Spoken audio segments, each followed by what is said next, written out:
something that happened to her, but it wasn't the full reason why I wanted to tell her story. It was because not only did that happen, but she went on to be promoted, and she was the only woman in her entire platoon when she joined in 1985. Wow. And she was also a lesbian, you know, when it was totally illegal to be gay. Right. And she went on to be promoted and to lead a squad, and she led a squad with one of her assailants by her side. And she went into combat in a very tricky combat zone where there's 6 in her squad, and only really she and her assailant made it out alive. Wow. So you're in a position of bizarre trust with somebody who's totally violated you. Yes.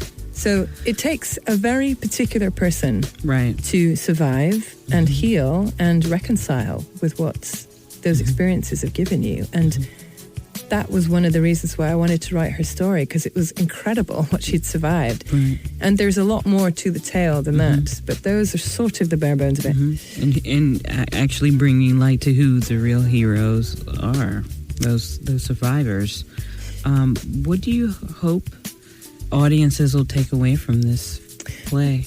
Well, I feel like it's my responsibility not actually to push a particular agenda, but just to tell this one soldier's story.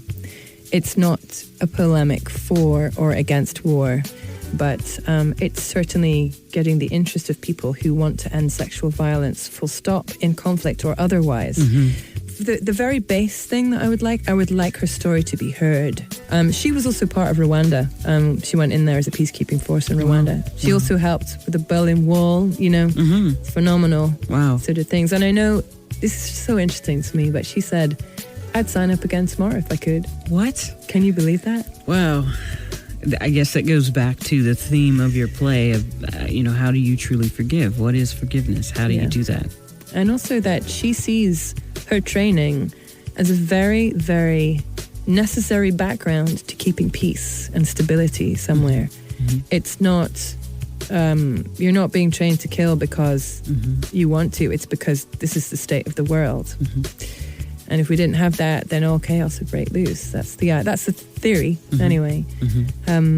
It's also a love story because you're not supposed to have any relationships with anybody in the army, but she was gay and she was like, screw that. Because a really beautiful woman was put in her squad who also happened to be a lesbian. And they fell in love and they were followed as well. They had to be super hush-hush about it. But she had... Can I tell you a funny story? Please tell me something we funny. Need some funny. Exactly. I said, how on earth did you manage to keep that secret? You were a squad leader. You had got pretty high up in terms of intelligence and your security clearance. How on earth did you manage to date somebody in your own squad? And she was like, well... we would go to this is when she was in Germany, this place called Kaiserslautern, and it had the Joy discotheque.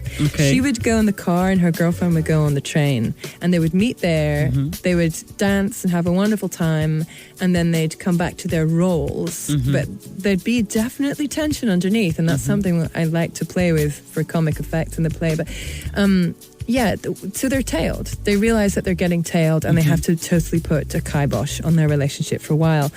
But something happens that makes them go, I just have to see you. I have to see you. And we're falling in love. I think this is what's happening. So she went, okay, meet me at the Joy discotheque tomorrow night. And she was like, we're going to get followed. You're going to lead them right into the center of LGBT You can't world. keep a gay away from the disco. You can't. So she said, no, just do it. Yeah. So she took the train and the girlfriend took the car. Yeah. So she got to Frankfurt, which is a big connecting station. And she realized the two tails were behind her. So she jumped off and she looked at the board in Frankfurt. Just as she planned it all out. And she looked and she looked. She found her train and she went... And she just waited for just before the train doors shut.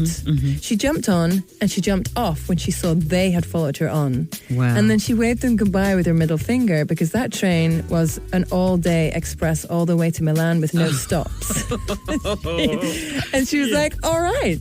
She said we danced our asses off that night. We got 24 hours, baby. Exactly.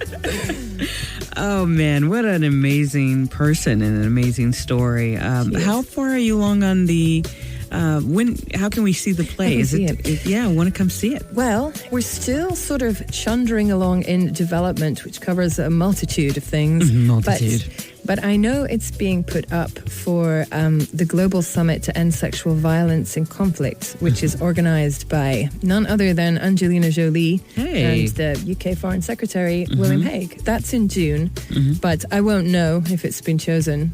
But there's a couple of performances that I think are being put forward. And there might be ones that are specifically only about using rape or sexual violence as a tool, as a warfare tool, whereas mine is about the fact that you can extrapolate all of that into what happens between soldiers, you know. It's really the same thing. It's all about domination and control and humiliation. So with any luck, we'll get to be part of that conference, but I'm hoping for a performance in LA somewhere. So I'll just have to keep you posted because I don't know where yet. I'm waiting for... Is there anything that we can do to help you? Are you doing any fundraising, donating, or...? I am looking for donations towards the development part of it because we did 3 days in Brighton. 3 days development on the play. So just keeping it going forward is a little costly. It's all up there on... So you have a PayPal or donation button on your website or There something? is, yeah. Okay. And we'll be under the non-profit status under Fractured Atlas, hopefully within a month. So, all of that stuff will be tax deductible. So what's the website for Heroine? It is www.HeroineThePlay.com. HeroineThePlay.com. That's right. Donate, help get this story tangible for each of us to view and support. Support Mary Jane Wells. She's always doing something, mavericking something for us. She doesn't stick with the safe stories or do the safe things. We need this one. Support her if you can. And they can find you at maryjanewells.org. Is that right? That's right. Thank you, Kia. Yeah. maryjanewells.org. HeroineTheMovie.com. HeroineThePlay. Hesse. Although, you know what? I'm really hoping that somebody will go, oh, this should be a movie. This should be a movie because she's already written the script. You know, I adapted...